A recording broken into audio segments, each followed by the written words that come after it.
Recording in progress. Buenos días, compañeros que nos están acompañando el día de hoy. Tenemos una entrevista con la licenciada Nadia Angélica Bernal Noyola, egresada de la Facultad de Derecho de la Universidad Nacional Autónoma de México. Ha tenido diferentes cargos. Ella estuvo en prevención al delito en Valle de Chalco. Actualmente estuvo también en seguridad pública en el municipio de Chimalhuacán y actualmente ella es abogada postulante. Ella es especialista en asuntos de violencia de género. Entonces el día de hoy nos acompaña y estamos aquí pues para darle la bienvenida. Iniciaremos, en este caso, yo quisiera preguntarte, ¿nos puedes compartir la experiencia que tienes con asuntos de violencia de género, por favor? Hola, buenos días a todos. Un placer que me hayan invitado a esta entrevista y un placer poder compartir con ustedes un poco de la experiencia que tengo en este tema. Bueno, una de las situaciones por las que yo comencé con este tema, a poder tratar este tipo de temas que tenían que ver o que estaban vinculados con los delitos de violencia de género, fue cuando yo tuve mi primer cargo, que fue en Valle de Chalco. Yo era subdirectora de prevención del delito. Cuando tomo el cargo, había muchas situaciones que se presentaban. Nosotros teníamos que empezar a funcionar con un equipo multidisciplinario. Yo no tenía abogados, entonces yo tuve que, dentro de ese equipo, integrarme como la abogada que daba las asesorías. Cuando empezaron a llegar, fue un boom, porque existían el acompañamiento, pero no había la asesoría adecuada que pudiera atender las necesidades de aquellos grupos vulnerables, porque no solamente atendíamos mujeres, hablamos de grupos vulnerables cuando hablamos de niños, niñas, adolescentes, mujeres, hombres, personas adultas mayores, ¿no? Cuando se empezó a dar y se hizo publicitario, ya atendíamos en prevención del delito, y dábamos la atención prioritaria o integral, o se daban asesorías jurídicas, su servidora tuvo que entrarle porque yo no contaba con abogados. Y en primera fase me tocó coordinarme con la Policía de Género, con la subdirectora en ese tiempo de la Policía de Género. Entonces me remitían a las personas que tenían alguna medida de protección, porque no se les daba, o sea, seguridad pública solamente llegaba a atender al acompañamiento, presentas tu denuncia, pero no se le daba una contención integral a las víctimas. Cuando ya los atendíamos, a mí me tocaba darle el seguimiento a la atención jurídica. Sin embargo, yo tuve que aprender o empatizar, porque muchas veces los abogados no tenemos esas herramientas necesarias para poder empatizar con la víctima y evitar volver a revictimizarla. Entonces, en ese momento me tuve que capacitar para poder certificarme en atención de primer contacto a víctimas de violencia de género. Cuando atendí o me tuve que capacitar, entendí una parte muy importante. Nuestras víctimas se enfrentan a muchos estigmas que la sociedad y su misma vulnerabilidad, inclusive en su perspectiva que tienen o su disyuntiva contra su agresor, era mucho, ¿no? El estigma de no me van a creer, voy a minimizar lo que me está pasando, mi contexto social que tanto involucraba, ¿no? ¿Qué hice para que sucediera esa situación? Incluso la falta de asesoría era algo que impedía que las mujeres podrían dar seguimiento correcto a la mejora de su carpeta, ¿no? Muchas de las que yo veía solamente iban, denunciaban, porque los elementos de la Policía de Género los acompañaban a hacer su denuncia. Se acababa la medida de protección, pero ellas jamás hacían más allá, y no había tampoco una atención integral. Y la atención integral iba desde poder atender a la víctima en darle esa seguridad. Estás en un lugar seguro donde yo te voy a creer lo que tú me vas a decir, ¿no? Yo te voy a acompañar y darte las herramientas legales y también el acompañamiento que pudiera darte la seguridad en materia de psicología, y decir, si puedes, no pasa, estás respaldada, porque la ley, a veces el desconocimiento de los alcances de una denuncia, también nuestras víctimas las limitaba a poder dar un seguimiento correcto a su caso, ¿no? Desde ahí yo empecé a implementar esa parte y empecé a encaminarme más en atender este tipo de delitos. Muy bien. Mira, se me hace muy interesante porque muchas veces dejamos de lado esa parte humana, esa parte en donde Yo creo que hay muchas víctimas que lo único que necesitan y que lo único que quieren es sentirse escuchadas, acompañadas, pero sobre todo que se les crea, porque a veces queda en el, ¿será de verdad que yo soy la que está inventando todo, la que está exagerando las cosas? Y entonces tendemos a veces a que la familia te dice, eres una exagerada, pero si te da esto, no sé por qué, Sí. o sea, si él es tan lindo contigo, ¿no? Y te Tú da todo lo que tú lo necesitas. provocaste. Sí, exactamente. Ahora, por ejemplo, ¿qué haces cuando tú llevas este tipo de asuntos?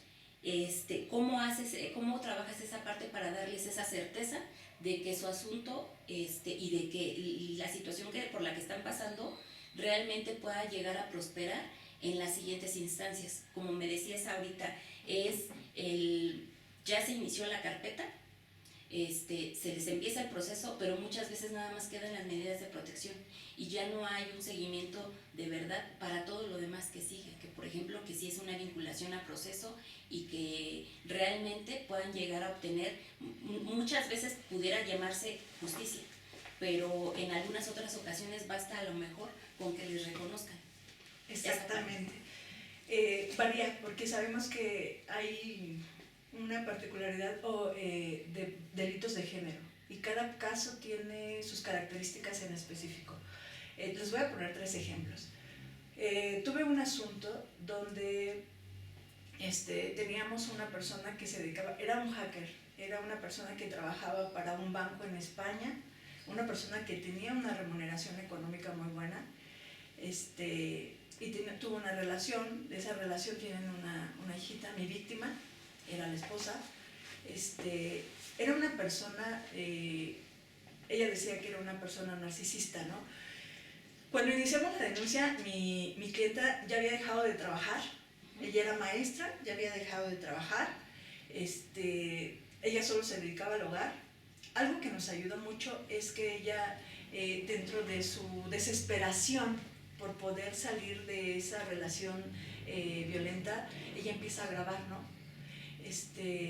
Una de las cosas cuando ella llega muy desesperada porque ella ya había consultado varios abogados, ¿no? Y cuando ella se acerca me dice, yo quiero que me digas si usted va a hacer algo, porque todos me dicen que con esas pruebas que tengo no puedo hacer absolutamente nada. Ella se grababa donde él la minimizaba y él le decía, yo te voy a educar porque tus padres no te educaron.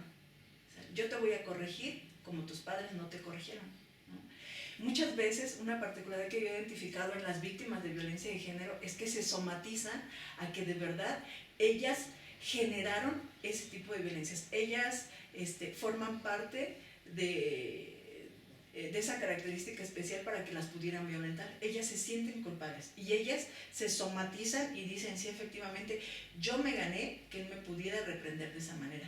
Yo me gané que él pudiera golpearme o pudiera minimizarme de esa forma. Se somatizan, ¿no? Y algo que yo aprendí cuando hubo esta certificación de atención de primer contacto a víctimas de violencia de género es que tienes que romper todos los estigmas, ¿no? A veces cuando alguien se sienta y tú vas a dar una asesoría, a veces con el simple hecho de que tú la puedas escuchar sin poder juzgar, sin poder emitir un juicio contrario a lo que ellas están explicando, con ese simple tú causas un efecto en la víctima que agarra, y no es empoderar, pero es darle seguridad para que ella sepa que el trámite que está realizando es correcto, ¿no? Iniciamos la denuncia, efectivamente, aportamos todas las pruebas, el dictamen, la impresión diagnóstica psicológica salió positiva y nos lo judicializaron. Cuando fue la audiencia de vinculación a proceso y el juez da sus argumentos para decir que efectivamente, porque no había violencia física, solamente era violencia psicológica. Y el juez dice que se acreditaba esa violencia psicológica y que efectivamente la víctima estaba en un estado de vulnerabilidad. Y el juez expresa eso, y el tener a mi clienta, que en este caso era la víctima, tener a su lado a su agresor, y el hecho de que se le dignificara mediante ese proceso, que se reconociera que efectivamente ella era víctima de un tipo de violencia psicológica, y que dentro de nuestro estigma, si no ves golpes o moretones, pues no estás violentada, ¿no? Cuando ella se le reconoce, y lo vinculan a proceso. Algo que a mí me impacta es cuando ella sale y yo comienzo, le dije, ya vamos a empezar el procedimiento, mira, esto vamos a mandar a hacer otras periciales. Ella solamente respira y me dice gracias. Y me dice gracias, porque yo lo único que esperaba era que alguien más pudiera hacerle saber a mi agresor que efectivamente lo que estaba haciendo conmigo era violencia y que yo era una víctima de él, porque yo siempre somaticé que específicamente yo era la culpable para que él generara ese comportamiento hacia mí. Entonces, muchas veces nosotros como abogados tenemos que ser los primeros que rompen con esos estigmas de poder acercarnos a nuestra víctima y decirle, aquí se ha roto esa barrera, porque yo voy a empatizar, yo te voy a escuchar, y no perder el objetivo principal que nosotros tenemos, porque cuando ya empezamos a juzgar, cuando ya minimizamos la situación, nosotros perdemos el objetivo principal. Así es, y muchas veces considero que es, o no salvo tu mejor opinión, o falta de capacitación, o un poquito de tener esa parte empática y humana que no nos debe de faltar, porque cada asunto es diferente y cada quien ve probablemente traducida una justicia en cuestiones muy diferentes, porque en este caso alcanzo a percibir que lo único que ella quería era que se le reconociera esa parte de que no era todo parte de su imaginación, algo que le había hecho creer, en este caso, la persona que ejercía violencia en contra de ella. Sí, y era lo que yo hablaba, ¿no? Cada caso tiene una particularidad en específico, ¿no? Por ejemplo, fue en específico, pero hay, por ejemplo, en el tema de delitos de abuso sexual e incluso violación, las víctimas, por las circunstancias como hayan ocurrido, ya vienen de por sí como con el miedo de me van a creer, el hecho de saber que ya invadiste su privacidad personal y el hecho de sentirse expuestas hacia otra persona las vulnera más y las revictimiza, ¿no? Aquí yo tuve un asunto igual, mi cliente era una maestra. Ellos realizan, CENTE siempre realiza unas fiestas demasiado enormes, ¿no? Efectivamente ella se junta con un grupo de amigos, cuando terminan de la fiesta, pues ellos se van a hospedar a un hotel. Eran muchos, ¿no? Dice ella que efectivamente estaban conviviendo y efectivamente ella pues toma. Cuando ella despierta, pues ella se encuentra sin ropa interior. Pero ya no había nadie, ella se encontraba sola, ¿no? Ella le cuesta mucho trabajo, porque cuando regresa con sus papás ella quiere platicarle, pero efectivamente pues ella sí se va sin el permiso, sin avisar, y pues esta situación que dice, mi familia no sabe que tomo, mi familia sabe que yo fui a una reunión, a un evento donde nos festejan como maestros, ¿no? Para ella fue muy difícil poder contarle a su mamá, porque una de las primeras personas, el primer núcleo que la juzgó fue su familia, ¿no?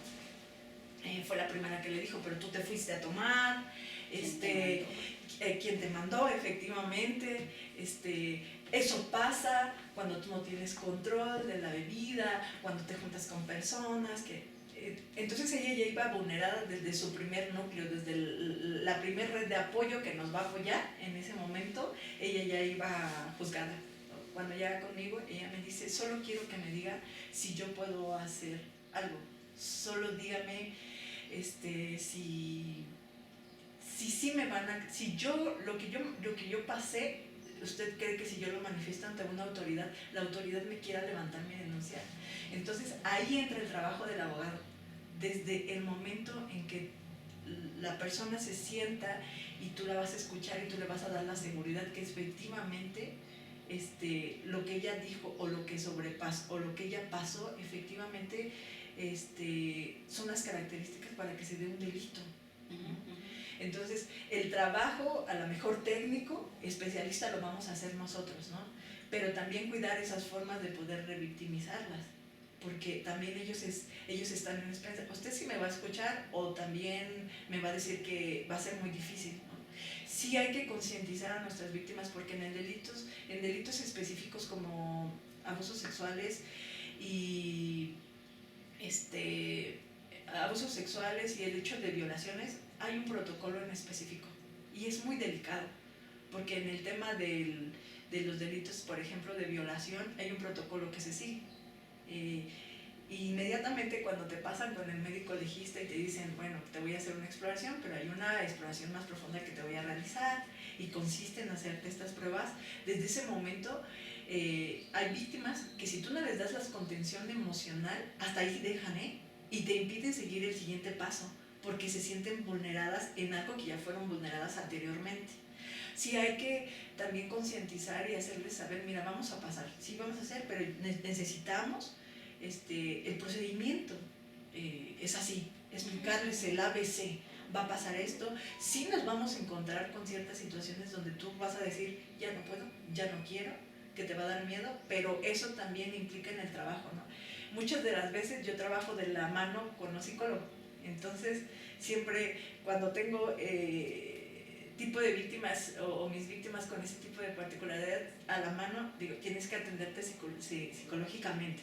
Entonces yo trabajo, ¿sabes qué? Te voy a canalizar con el psicólogo que tú gustes, pero necesito trabajar de esa mano, porque a lo mejor fortalecer las emociones me va a servir para que ella tenga la seguridad y ella quiera seguir, porque en sí someterse a un procedimiento cuando son violaciones o abuso sexual es, no podemos decir así, pero los protocolos que se llevan son muy recios, yo los manejaba, ¿no? O sea, vas, te presentas con un médico, pero aparte hay un protocolo donde dice que te tienen que canalizar a una instancia de salud donde te tienen que hacer ciertas pruebas. Llegar a una instancia de salud, a veces ni el médico tiene el tacto necesario, aunque sepa que vienes ¿por qué delito? ¿Por qué situación? A veces ellos tampoco llevan a cabo ese protocolo de poder empatizar con la víctima o al menos tener ese tacto para poder realizar el protocolo necesario que se tiene que hacer, ¿no? Para ver si no tiene alguna enfermedad de transmisión sexual, para ver si no tiene alguna otra situación. Es difícil porque no contamos, no solamente los abogados, tampoco los médicos, con esa herramienta necesaria o con esa capacitación necesaria para atender este tipo de casos. Y es algo a lo que la víctima se va a someter y hay que concientizarla, pero eso lo vamos a hacer nosotros como abogados al darles esa seguridad, no perdiendo el objetivo principal, porque si no seríamos imparciales. Eso, así es. Pues en este caso lo único que me quedaría preguntarte, con toda esta situación que de repente se puede manejar, ¿tú cómo lo trabajas ya de manera personal? ¿En qué momento dices, esos asuntos sí me pueden llegar a generar algo emocionalmente? Y me decías algo hace un momento, tú estás de la mano con un psicólogo, ¿cómo manejas toda esta situación? ¿Con la psicología, en algo espiritual? Porque al final hay que quitarnos esa parte del profesional y llegar a casa, ¿no? No llevarnos toda esa situación a veces a casa, en un día a día. Bueno, hubo una parte en específico que hizo que yo me dedicara a atender este tipo de delitos en específico. ¿Por qué? Y yo tengo que decirlo, tengo que expresarlo, ¿no? A veces, muchas veces, tenemos que también dar el ejemplo y decir, yo fui una víctima de abuso sexual y yo fui una víctima de violencia de género en una relación marital. Entonces, esa parte me hizo, en cómo yo viví mi proceso, poder evitar o identificar en qué partes yo me sentí más vulnerada, en qué partes yo dije, ya no quería seguir, yo ya no quiero seguir con la denuncia, yo ya no quiero seguir con el protocolo, me están diciendo que ya pasó mucho tiempo, me van a volver a hacer otra vez el estudio proctológico, pasar por ciertas etapas. Eso me hizo entender también que cuando yo estuviera del otro lado, tendría que tener la sensibilidad más posible. Y una de las cosas, sí, así como todo psicólogo, cuando escucha a alguien y se carga emocionalmente, pues también acude a psicólogo o alguna otra herramienta para poder desfogar lo que se carga, ¿no? Yo, en lo particular, yo soy cristiana, y una de las cosas que ha hecho que esto me funcione es poder decir que mi trabajo tiene que ser bien hecho, porque lo que yo aplique y no funcione no sirve. ¿no? Y en mí poder aplicar esa situación, es decir, tengo que hacer las cosas correctamente. Muy bien, Lick. La verdad es que yo considero que es dejar ese mensaje de transmitir la parte de capacitarnos constantemente, y más si nos vamos a especializar en algo. Y la verdad es que el trabajo que me consta que vienes realizando es bastante amplio, pero no nada más se queda en un acompañamiento jurídico, sino también en todo lo demás. Y bien lo decías hace rato, con ir preparando a las víctimas para que tengan esa fortaleza de decir, continúo. A lo mejor paso por paso, pero continúo. Y sobre todo, partimos de algo básico. Yo te creo, y de ahí para adelante, ¿no? Porque nos quitamos esa parte de prejuicios, y yo no tengo ni por qué juzgar. Simple y sencillamente te creo, y con lo que yo te creo y los elementos que tú tengas, podemos hacer. Vamos a trabajar. Y que esto funcione. Pues muy interesante esta parte, Lick, y queda la invitación, si en algún momento nos pudieras ayudar con algún curso pequeño para los compañeros, y no sé, nos pudieras dejar tus datos, tus redes sociales para que te puedan contactar. Y entender, hay una cosa en particular que a veces la gente estigmatiza mucho, que solamente los delitos de género tienen que ver con mujeres. No, me ha tocado atender, y los casos que me han tocado atender donde hay una violencia más extrema tienen que ver con hombres. Hombres que son maltratados por sus parejas en la familia. Exactamente. Y son grados de violencia donde yo he visto muy altos. O sea, son violencias más altos. Entonces, sí identificar que efectivamente los delitos de violencia de género no necesariamente tienen que ver específicamente con mujeres. Que ese es otro punto, y por lo menos en lo particular a mí también me ha tocado atender a casos en violencia familiar en donde hay hombres, y nos enfrentamos muchas veces pero es que es hombre, ¿cómo un hombre va a ser maltratado? Y desde ahí empieza el estigma. Exacto. Que tú le transmites a la víctima.